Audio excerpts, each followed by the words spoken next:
Beleza, galera. Então, boa tarde. Vamos voltar aos nossos estudos para a história do Brasil, certo? Hoje iremos falar um pouquinho sobre esse período da União Ibérica e, posteriormente, falar um pouquinho sobre a questão já da mineração no território brasileiro. E, se der tempo, a gente falar até das revoltas coloniais, tá?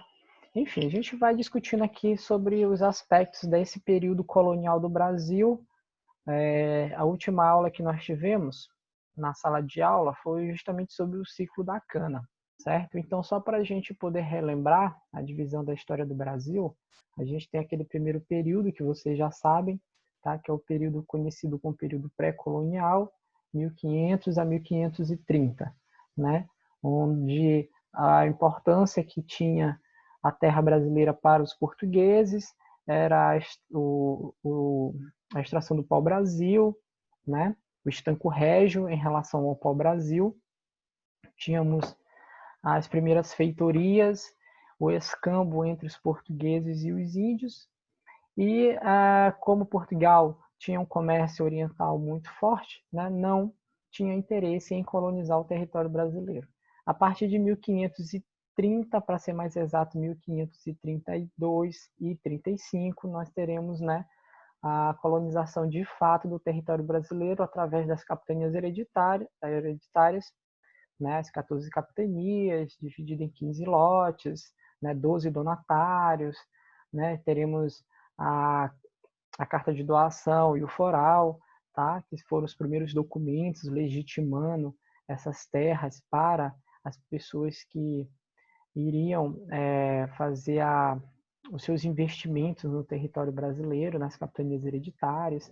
Nós percebemos e estudamos também que as capitanias não deram certo devido aos seus problemas de distância, tá? Devido aos seus problemas de distância. Boa tarde, Mimi. Devido ao seu problema de distância, de dificuldade, em relação à colonização. E apenas duas capitanias fluíram, que foi a capitania de Pernambuco, que é o estado de Pernambuco, e a capitania de São Vicente, que é o estado de São Paulo, certo? Ok? Então, essa primeira fase, ela é interessante porque nós podemos dizer que é a primeira fase do Brasil colônia, podemos chamar de fase do ciclo do açúcar, tá? Eu vou colocar aqui vou começar a organizar essa divisão aqui para vocês, só para que possamos nos localizar naquilo que iremos estudar, certo? Então, período pré-colonial, vocês já sabem, de cor e salteado, não precisa falar nada sobre isso aqui. 1530. Temos... Deixa eu colocar aqui ao lado.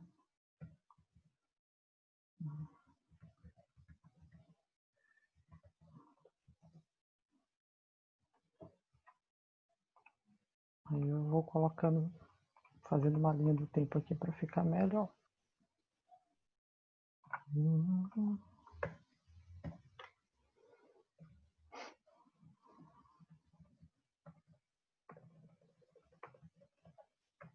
Escambo e ok.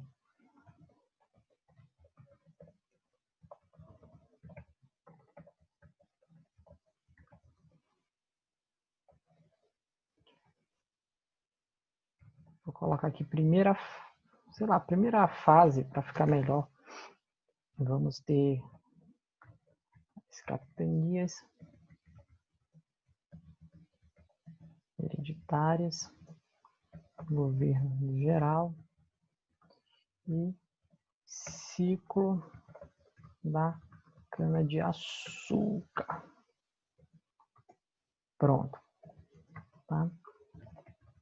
Essa primeira parte aí, essa primeira fase do Brasil colonial, a gente já estudou em sala de aula. Agora bora para essa segunda fase aqui, tá? Nós temos as invasões francesas, invasões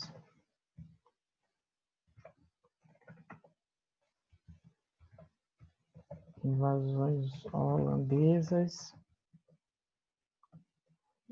e União Ibérica. Bruno do nono ano, que assiste a aula, né, com a gente, né? União Ibérica. Beleza, então nessa fase 2, que é em meados de 1612, né, já no século 17, nós teremos, né, o Brasil, que a gente divide aí como segunda fase do Brasil colônia. E quais são os episódios interessantes que podemos citar? As invasões francesas, tá? As invasões holandesas e a União Ibérica, ok? Beleza? Então, o que vai acontecer em relação à invasão francesa, né? A França vai tentar invadir primeiro o Rio de Janeiro em 1555, tá? Qual é o seu objetivo? O seu objetivo é formar a França Antártica, tá? Então, eles querem formar a França Antártica na região do Rio de Janeiro. E por quê? Qual o motivo da França invadir o território brasileiro? O motivo é a não aceitação do Tratado de Tordesilhas, tá? Então, segundo os franceses, eles defendiam um princípio, tá, que era chamado de uti possidetis, tá? É uma palavra em latim para significar que o dono daquele território era aqueles dos quais colonizavam, ou faziam algum tipo de benfeitoria, ou chegavam primeiro naquele território. Então, eles justificavam que muitas terras dominadas tanto pelos brasileiros, ou, perdão, tanto pelos portugueses como pelos espanhóis, ainda não tinham sido exploradas na altura do campeonato. Então, era injusto que essas terras ficassem por conta tanto da monarquia portuguesa como da monarquia espanhola. Por isso, através desse princípio de uti possidetis, que vai servir até de base mais tarde para um tratado chamado Tratado de Madrid, né? É muito parecido com o uso capião, né? O uso capião, que é a pessoa que faz benefício naquela terra é a pessoa que deve ficar com ela. Baseado nesse princípio, os franceses irão fazer as incursões na região do Rio de Janeiro em 1555 e em 1612, já no século 17, na região daqui do Maranhão, mais precisamente bem ali, né? Ali oh meu Deus, no centro da cidade, em São Luís, né, tentando fundar outra França, que é a França equinocial, ok? Então, vendo que entrar. Eu pensei que era o menino do nono ano. Tinha um menino do nono ano batendo na porta da sala aí, eu pensei que era ele. Rômulo, como Oi. é o nome do princípio que tu falou que eles vão criar depois? Eles vão fazer um tratado, mas o princípio que eles defendem, deixa eu ver se eu consigo escrever, é uti possidetis. Tem no livro. É mais ou menos assim, ó. Era em latim, entendeu? Mas hoje, o nome dessa lei é a lei de uso capeão, né? Por exemplo, o que é a lei de uso capeão? Uma pessoa que está em uma terra, né, e fez algum tipo de benefício e está nessa terra há bastante tempo, eu acho que é um prazo de 10 anos, ela acaba sendo detentora do direito da terra, entendeu? Essa lei que existe hoje, ela, claro, não é igual o uti possidetis, né? Uti possidetis, né? O certo é uti possedex, porque é uma palavra em latim. Então a gente pega esse S no final e fala como se fosse X, uti possedex, entendeu? Mas, então, essa lei que existe hoje, ela é baseada nessa premissa da, como é que se diz? Da Constituição Romana. Isso era um princípio romano que foi adotado pelas nações ocidentais, principalmente pela Inglaterra e pela França, para que elas pudessem dominar as terras, alegando que essas terras poderiam ser dominadas, pois as pessoas que se diziam ser donas das terras não tinham feito nenhum tipo de benfeitoria nesses territórios.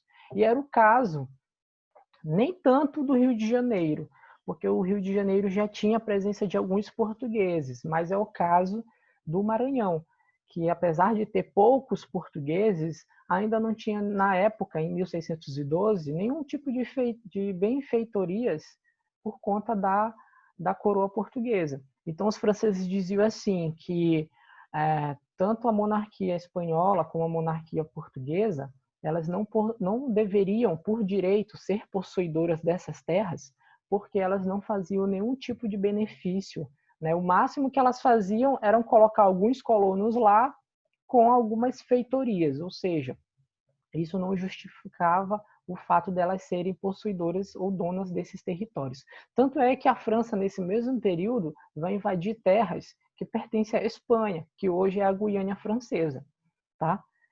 Mais ao norte, né? Mais próximo da linha do Equador, se nós formos observar em questão do mapa, certo? Então, eles defendem esse princípio. E mais tarde, quando o Tratado de Tordesilhas chegar ao fim, nós teremos outro tratado, que é o Tratado de Madrid. E o Tratado de Madrid ele vai colocar essa premissa do Utposedex como base para o funcionamento dos assentamentos na região da América. Então, se os portugueses chegarem ao território e fizerem algum tipo de benfeitoria, eles são responsáveis por aquele território. E, cara, isso vai gerar uma confusão de limitações de fronteira do Brasil e com o resto da América do Sul, né? Aproveitando, já que a gente já está falando sobre essas questões de território, Portugal e Espanha vão se desentender por causa de um local chamado a Colônia de Sacramento. A Colônia de Sacramento é o atual Uruguai. Então, a Colônia de Sacramento, depois do término da União Ibérica, vai ficar em posse de Portugal, ou seja, o Uruguai vai ser dominado por Portugal. Se fica melhor assim para vocês entenderem. Mas depois a Espanha vai entrar com recurso, né, para poder pegar a Colônia de Sacramento para ela novamente, ou seja, aí o Uruguai passa a pertencer à Espanha novamente. Então, essa questão do sul do Brasil é muito complicado, entendeu? Mas isso só vai ser definido lá no final do século XVIII, tá? Beleza? Ok? Porque o Brasil, gente, naquela época, a partir do século XVIII, século XIX, muito bem, é isso mesmo, por SEDEX. Esse S aí, ó, é X. O Brasil no século XVIII, e principalmente no século XIX, quer abocanhar muitos territórios da Espanha. Mas o que justifica isso? A questão da União Ibérica, que eu vou já falar para vocês. Beleza? Então, as invasões francesas no Brasil não vão fluir, tá? Elas não vão dar muito certo. Por quê? Porque Portugal vai revidar isso aí, né? Vai mandar os tropas de soldados tanto para a França Antártica, né, que era no Rio de Janeiro, e lá os caras serão expulsos de forma bem mais rápida. E aqui demora um pouquinho. Aqui, né, nós temos a liderança de Daniel de Latouche, né, que vai fundar a cidade de São Luís em homenagem ao rei francês, né?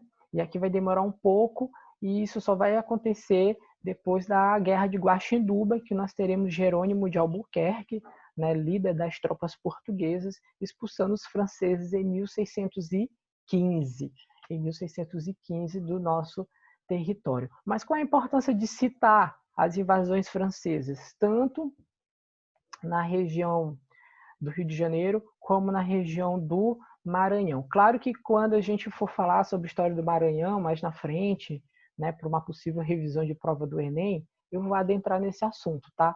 A gente vai falar aqui só de forma superficial, mas a importância de fato da invasão francesa para a história do Brasil é porque os franceses eles mantiveram um vínculo muito mais próximo, tá, com os indígenas.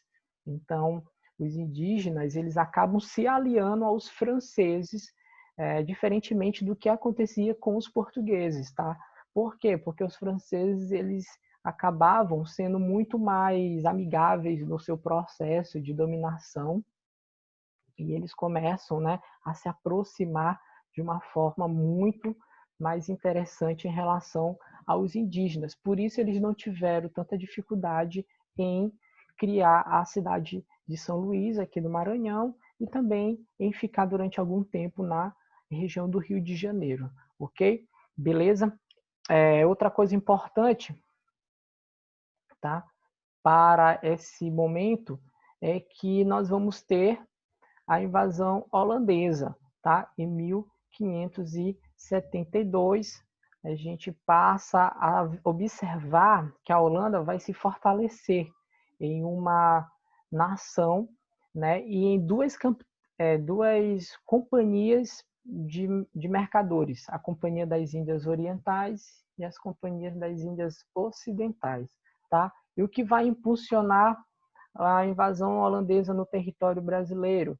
A União Ibérica, tá? Então, quando for em meados de 1580, nós vamos ter Dom Sebastião, tá? Que é monarca português, indo para a região do Oriente. Ele vai para Alsácia-Quibi, né, lá na África, lutar contra os mouros, lutar contra os muçulmanos. Dom Sebastião era um rei português, jovem, né, que queria espalhar a cristandade na região do Oriente.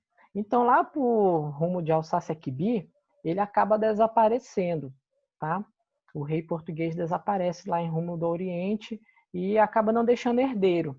Logo, o trono português, sem herdeiro, né, fica numa situação muito difícil naquele período, né? Ali 1580, a situação fica muito complicada, porque quem irá substituir Dom Sebastião, nosso rei, que foi lá para a, a África lutar contra os muçulmanos, tá? Então a Igreja Católica nesse momento ela vai intervir, colocando um conde, perdão, um bispo, tá? Para poder gerenciar as questões políticas de Portugal. Só que o Dom Henrique, que vai ficar no lugar de Dom Sebastião, ele não pode governar Portugal porque a burguesia e as classes sociais não são a favor da igreja ficar com o domínio político da monarquia portuguesa. Aproveitando-se disso, né, nós vamos ter Dom Filipe. E o que Filipe, rei espanhol, vai fazer juntamente com a Igreja Católica? Vai recorrer e solicitar o trono da monarquia portuguesa para ele, dizendo que ele é o primo de segundo grau de Dom Sebastião. E aí, para surtir um efeito católico na Península Ibérica, para fortalecer o catolicismo na Península Ibérica, a Igreja Católica irá ajudá-lo a ser coroado rei da União Ibérica. Então, em 1580, nós vamos ter, né, Dom Filipe, rei espanhol, unificando a coroa portuguesa com a coroa espanhola. Então, teremos aí a União Ibérica que vai de 1580 até 1640. Quais são os impactos da União Ibérica para o Brasil? Muitos, muitos impactos. Pouco se fala nos professores de história, eu não me recordo, na época que eu era mais jovem, os professores me falarem da União Ibérica dessa forma, mas a União Ibérica é crucial para que possamos compreender, por exemplo, o processo de expansão territorial do Brasil.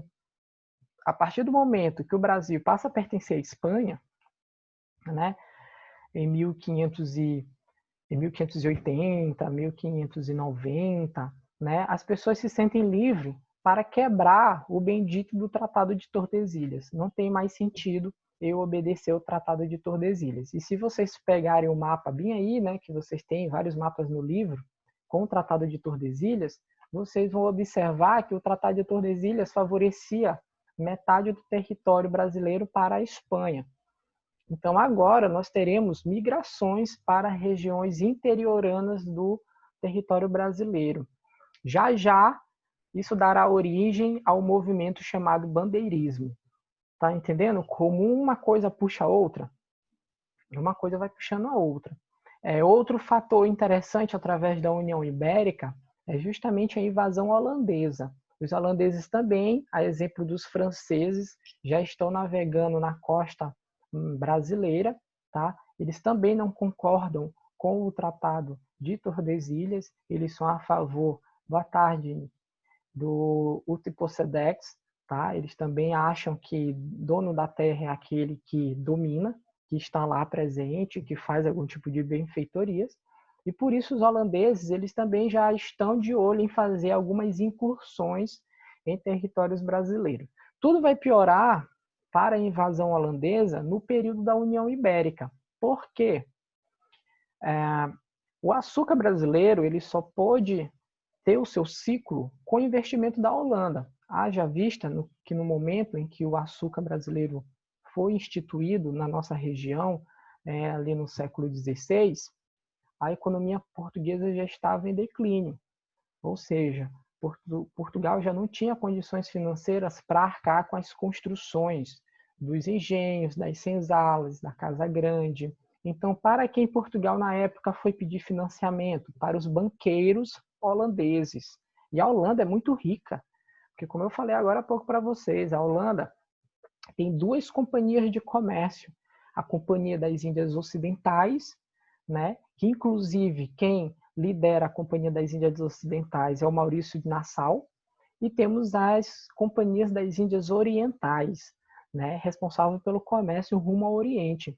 Então, toda essa gama financeira oriunda dessas duas companhias de comércio era colocada nos cofres públicos e nos bancos que a Holanda possuía. Então, a Holanda financiava, tá, o cultivo da cana-de-açúcar no Brasil, haja vista que os portugueses, no período, não tinham condição para arcar com o custo da produção da cana-de-açúcar.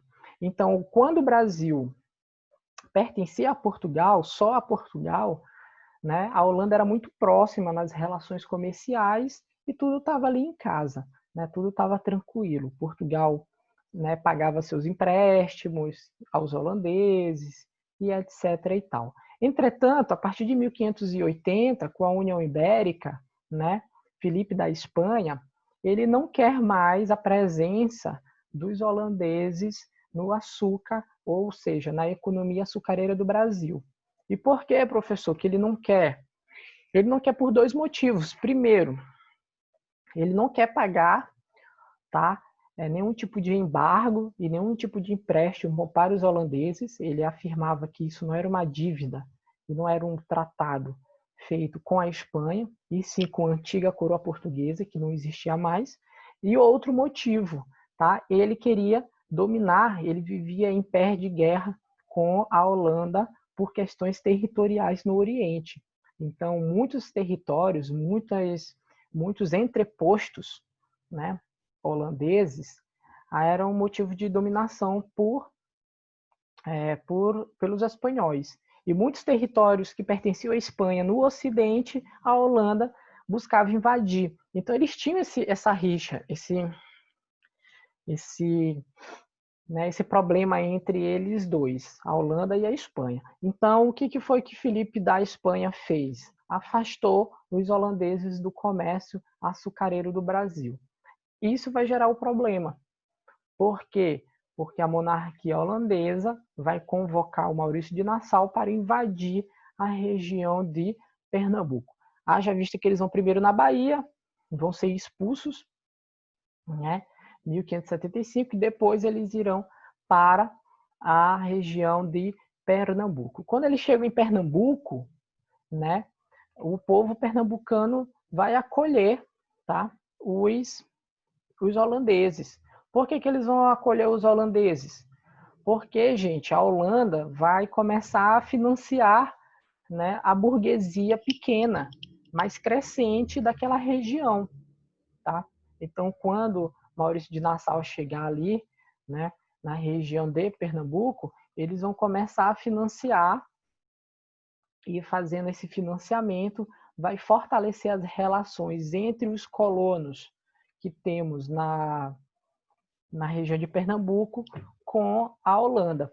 Outra coisa interessante, além desse financiamento, além dos empréstimos que a Holanda vai ceder aos pernambucanos, aquela burguesia crescente, né, e os colonos daquela região, vai ser a questão também do afastamento do catolicismo.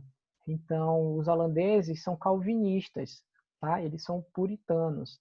Então, eles têm o princípio do protestantismo. Então, eles vão trazer, né, a liberdade religiosa para aquela região. Então, o catolicismo passa a ser deixado de lado. Eles vão investir na artes, eles vão investir na questão da urbanização da cidade de Recife, né? Então, Recife passa a ser urbanizada para que ela pudesse parecer o máximo possível com Amsterdã, né? Construção de pontes e calçamento. Então, tem um fator muito interessante nesse momento em que a Holanda fica dominando Pernambuco, porque Pernambuco acaba se tornando uma cidade muito desenvolvida em termos urbanísticos e até mesmo em termos econômicos. Haja vista que a Holanda está canalizando recursos para a região de Pernambuco, né? Interessada no aumento do cultivo da cana-de-açúcar. Aí vocês devem estar se perguntando, e onde é que Felipe da Espanha está nesse momento, que não expulsa os caras, que não faz nada? Felipe estava, ó, gente, ó. Eu não vou falar nada aqui, não vou dizer um palavrão, claro, evidentemente, né? Mas Felipe não estava nem vendo. Por quê? Porque Felipe está preocupado com a Inglaterra, tá? Ele está preocupado com a Inglaterra no sentido de estar disputando com a Elizabeth I o controle do Oceano Atlântico e as regiões onde hoje são os Estados Unidos e Canadá. Na altura do campeonato, estavam acontecendo as expansões tardias. Elizabeth I, da dinastia Tudor, já tinha enviado, né, várias embarcações rumo à América do Norte.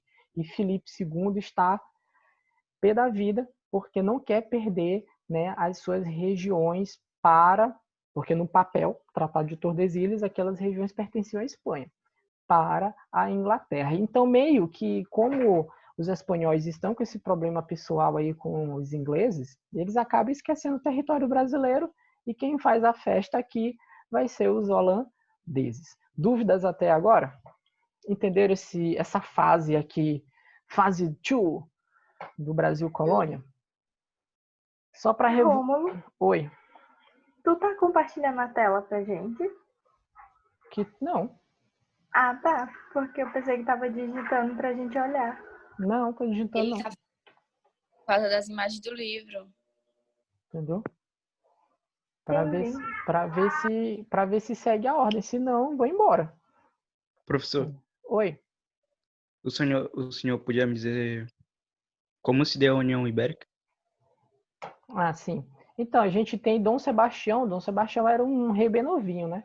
Ele era bem novo e ele foi doutrinado na questão da religiosidade cristã mesmo. Ele era de dentro da Igreja Católica. Então, Dom Sebastião, ele foi para a região de Alsácia-Quibi. Inclusive, é uma região lá na África que parece muito com Barreirinhas, né? Tem aquelas dunas de areia branca. E ele foi lutar para expulsar os mouros de lá, né, os muçulmanos, e por lá, no meio dos conflitos que havia, ele simplesmente desapareceu. Né? Inclusive, o desaparecimento dele vai dar origem até uma lenda, né? Que é a lenda do rei Dom Sebastião, e vai dar origem até uma religião, que é o sebastianismo, né? Que foi uma religião que ela não foi muito difundida no período do século XVII, mas que até hoje ela tem alguns traços nos museus portugueses. Por quê? Porque Dom Sebastião, apesar de ele ser muito novo, ele era muito bom. Ele era considerado um rei muito eficiente em termos da economia portuguesa. Inclusive, dizem que se ele tivesse continuado sendo monarca português, ele iria trazer toda a glória novamente para a monarquia portuguesa, já vista que Portugal, naquele período, já não era a potência do mundo. Então ele vai desaparecer. A partir do momento que ele desaparece, o trono dele fica vago. Não tem quem ocupar porque ele não deixa herdeiro. Ele não tinha herdeiro direto. A igreja, né, vai tomar conta do trono através de um cardeal. Eu falei bispo, mas era um cardeal, Dom Henrique, tá? Cardeal. Entretanto, a igreja ela não pode ser líder de um trono. Por quê? Porque a igreja ela está no setor eclesiástico, né, no clero. Então isso geraria conflito entre as classes portuguesas, haja vista que nós temos um religioso tomando conta da política portuguesa. Então quem vai se aproveitar desse problema de sucessão é o Filipe da Espanha, né? O Filipe rei espanhol, ele vai simplesmente, né, juntamente com o apoio da igreja, assumir o trono, porque segundo, né, ele e a igreja, né, que diz as más línguas que ele não era nada para Dom Sebastião, mas ele é o herdeiro mais próximo, é o primo de segundo, terceiro grau, tipo eu para Juliana aí, entendeu? Tem o sobrenome lá esquecido. Mas enfim, o importante é que Filipe ele assume o trono, Filipe da Espanha, e qual é o interesse do catolicismo, da Igreja Católica em fortalecer isso? Porque a Igreja Católica temia muito o enfraquecimento do catolicismo naquele momento. Está ocorrendo a reforma protestante no resto da Europa. Então era muito importante para ela que um rei legitimamente católico assumisse Portugal, que Portugal não ficasse a Deus dará, né? Então eles vão apoiar o Filipe II da Espanha a assumir o trono. E aí ele tem a União Ibérica em 1580, que vai até 1640, certo? Beleza? E aí o fator da União Ibérica, ela pesa muito para o território brasileiro, como eu estava dizendo. Eu não sei por que as pessoas não falam muito nisso, mas a União Ibérica para o território brasileiro é muito importante.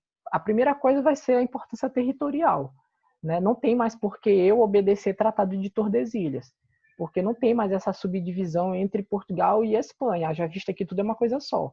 Então eu vou começar a fazer incursões em regiões que eu não podia antes porque tinha a delimitação do Tratado de Tordesilhas, ok? Eu estava até atrás do mapa lá para indicar qual era a página que tem para que vocês possam ver, mas vocês encontram e vocês vão perceber que a linha do Tratado de Tordesilhas, mais da metade do território brasileiro pertence à Espanha. E agora com a União Ibérica, tudo está em uma coisa só. Então o Tratado de Tordesilhas, ele perde força nesse momento. E aí isso dá origem, inclusive, aos bandeirantes depois. E outro fator é a invasão dos holandeses, tá? Os holandeses em Pernambuco. Porque por mais que eles fiquem pouco tempo, eles vão fazer muitos benefícios naquela região, trazer um progresso e um princípio religioso diferente, que ainda não tinha aqui no território brasileiro, que é o princípio da religião protestante. Depois que eles forem embora, tudo isso vai continuar em forma crescente, né? Vai ter aqui núcleos na região do Nordeste de protestantes, né? Que serão, inclusive, questionadores do monopólio da Companhia de Jesus, da Companhia Jesuítica, né, portuguesa, quando ela intensificar os seus trabalhos dentro da região, né, do Nordeste brasileiro. Certo? Beleza? Ok? Dúvidas ainda sobre isso aí? Beleza, beleza? Então é isso aí, galera. Então temos esse primeiro momento, tá? É importante destacar a questão aí dos franceses, porque eles fundam o São Luís do Maranhão, né? Deixo aqui um pouquinho aí do seu legado cultural, né? Mas, enfim, e mantém essa relação com os índios. É importante citar a União Ibérica e também a invasão dos holandeses no território do Brasil, até por uma questão de território, como eu já falei para vocês. Dando continuidade nisso aí, nós vamos ter, né, os bandeirantes. Como eu tinha dito a vocês, o bandeirismo ele chega a partir do momento em que perde sentido o Tratado de Tordesilhas. Então, quem são os bandeirantes? Os bandeirantes são pessoas avulsas, colonas, né, ou portuguesas, porque nós tínhamos tanto núcleos portugueses, tanto muitos portugueses, como pessoas oriundas da nossa terra, brasileiros natos, e são pessoas que irão buscar território principalmente escravizar os índios, que é algo proibido por conta da Igreja Católica. Entretanto, depois da União Ibérica, a fiscalização da escravidão indígena vai ficar muito difícil, né? Vai ficar muito complicado, haja vista que a Companhia de Jesus não vai atuar durante o período da União Ibérica, tá? Imagine o período da União Ibérica para o Brasil como um período de esquecimento. O Brasil meio que ficou tipo uma escola sem coordenador. Então, o pessoal fazia meio que o que dava na telha. Então, durante esse período em que o Brasil pertenceu à Espanha, e a Espanha estava mais preocupada com seus problemas e esqueceu o território brasileiro, os brasileiros, com os portugueses que aqui viviam, faziam quase que suas próprias regras. Então, muitas coisas que Portugal proibia que eles fizessem, como exemplo, catequizar os índios, acabou voltando a tomar força, né? Então, os bandeirantes, antes de nós falarmos que eles iam atrás de ouro, eles iam atrás de escravizar os indígenas mesmo, para trabalhos diversos. E nessa convivência com os indígenas, né, eles acabam sabendo que existe pedras preciosas, prata e ouro em várias regiões do Brasil, apesar de eles não saberem quais são essas regiões de forma exata. Então, como eles não sabiam, porque isso está na língua de várias tribos indígenas, eles começaram a se dividir, né, por várias rotas dentro das regiões interioranas do Brasil, tá? Então, não imagina que os bandeirantes eles foram assim no lugar certeiro, falaram com o índio disse, bem ali tem o ouro, bem ali tem o diamante. Não foi bem assim, não, tá? Eles não sabiam exatamente quais eram as regiões